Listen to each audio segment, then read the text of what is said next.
Hi, my name's Kris McInnes and I'm a psychic medium from Brisbane, Australia. And tonight I'd like to share another true story about the very first time I helped a spirit. Now this was about 15 to 16 years ago now, before my wife and I had kids. It all started after I went to sleep one night. I started to have these strange dreams, or kind of nightmares if you want to put it that way, where I kept on seeing the same images over and over again, all in the same pattern. And I can't honestly remember all of them now because, like I said, it was 15 to 16 years ago now. But I remember the main ones that were like kind of burnt in my skull these days, where suddenly I'd see this young girl laying on the side of a road in a ditch in the moonlight, and she's choking on blood, and blood's kind of coming out the side of her mouth, just choking.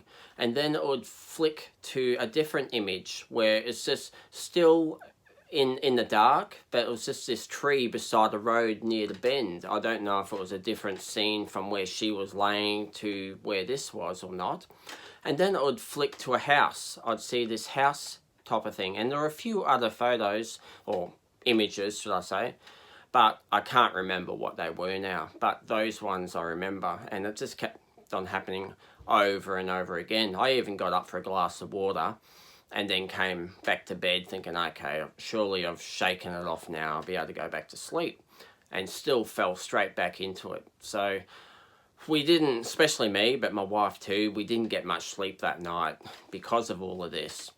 So the next morning we got up and were kind of talking about what was happening the night before. We had a bit of breakfast and things like that, but I could feel this presence of somebody around me the whole time still. I kind of felt a bit uncomfortable with it because obviously this was before I really took control of my spiritual gift and like to help people and that.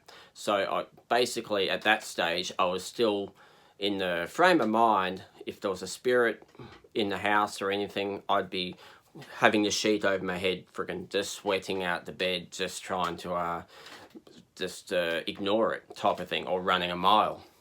But anyway, this time I didn't run a mile away from it. And I could feel their presence around me the whole entire time in the kitchen. So I don't know why or who put this in my head, but I just had this strange feeling I'd be able to try to communicate with this entity, with this spirit. And I've seen, back then I'd seen people, or heard of people doing this thing. It's actually called automatic writing, where you'd hold the pencil and you can close your eyes and put it to the paper, and basically you're letting the spirit control the pencil and they will write whatever they want to write. So I couldn't pick up on who it was or anything like that, so I got them to write, I'd try to get them to write their name on a piece of paper. So I closed my eyes and I let them kind of take control of the pencil, which I've never done before. It took a few, I don't know, a minute or two.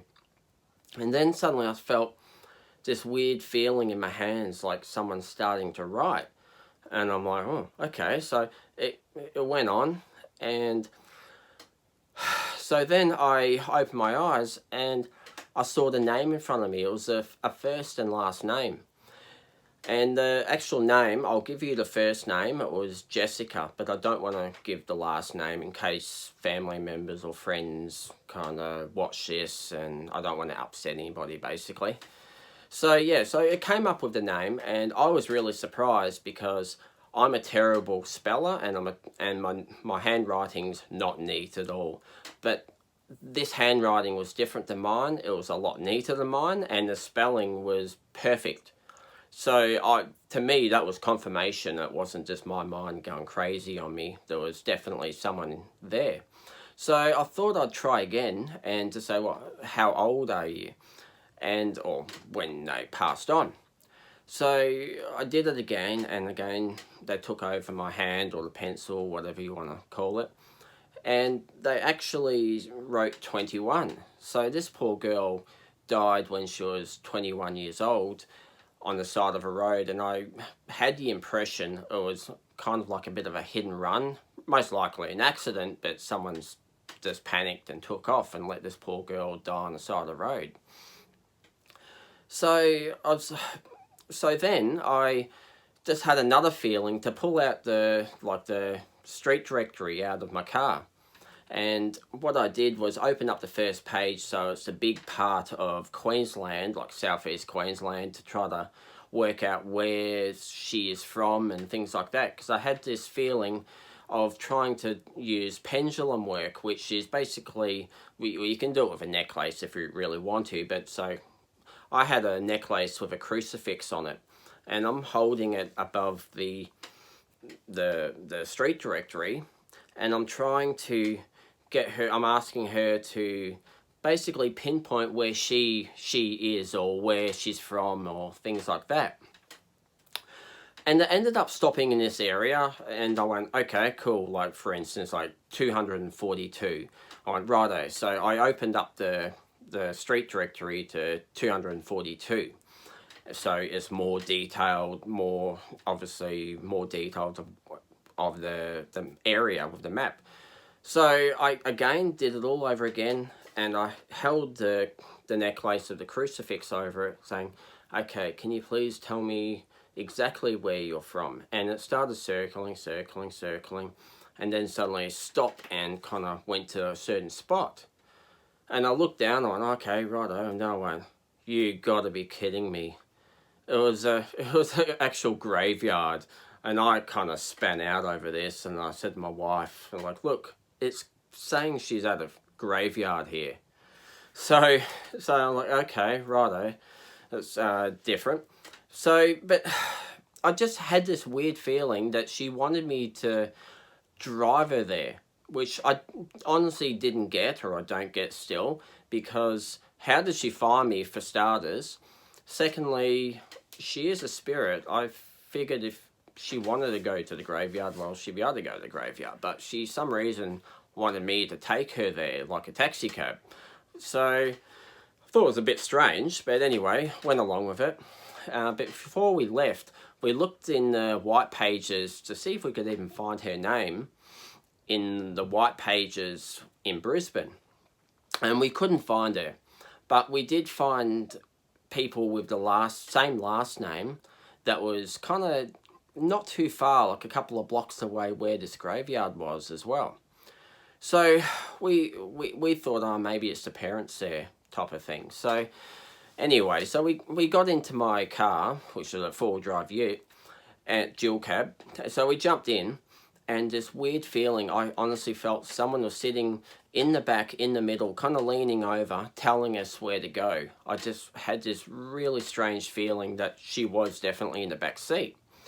So I closed the street directory, I didn't look again, and we drove out. And this graveyard was about 30 minutes to 45 minutes away from where we were living. And I'd been that way a couple of times in the past, but I don't know it off by heart without looking at a street directory. But I was just trying to go off what she was telling me, the feelings she was putting through to me. So I've actually driven all the way over on the other side of town and going down this main road. Suddenly I just felt, honestly, like somebody else grabbed the steering wheel and just reefed it to the left, like a quick left turn. Like, obviously I did it, but it just felt like someone else just grabbed it and just screamed it over. And I didn't know why, because all I could see was look like bushland, scrub and all that.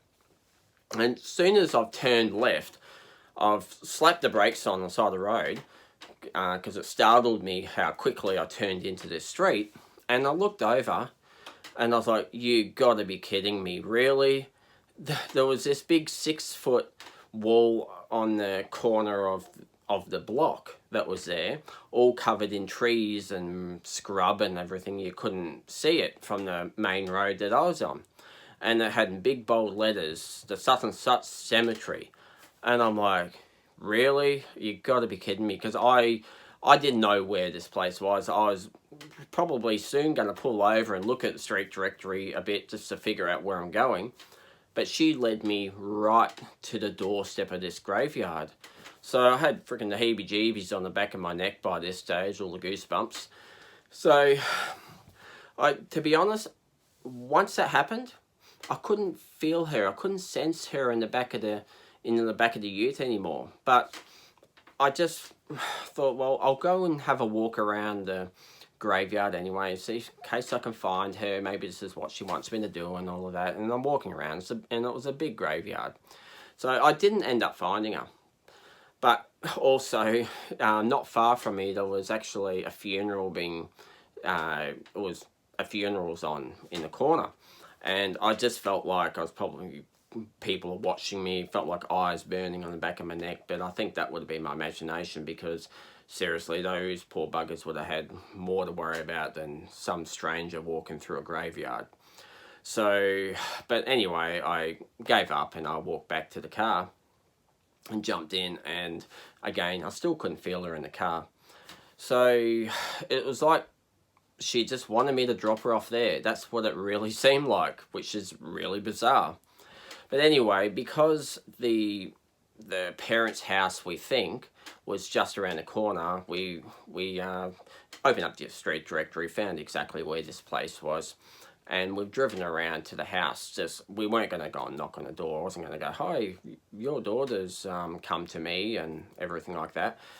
I wasn't comfortable about doing that, and she didn't ask me to anyway.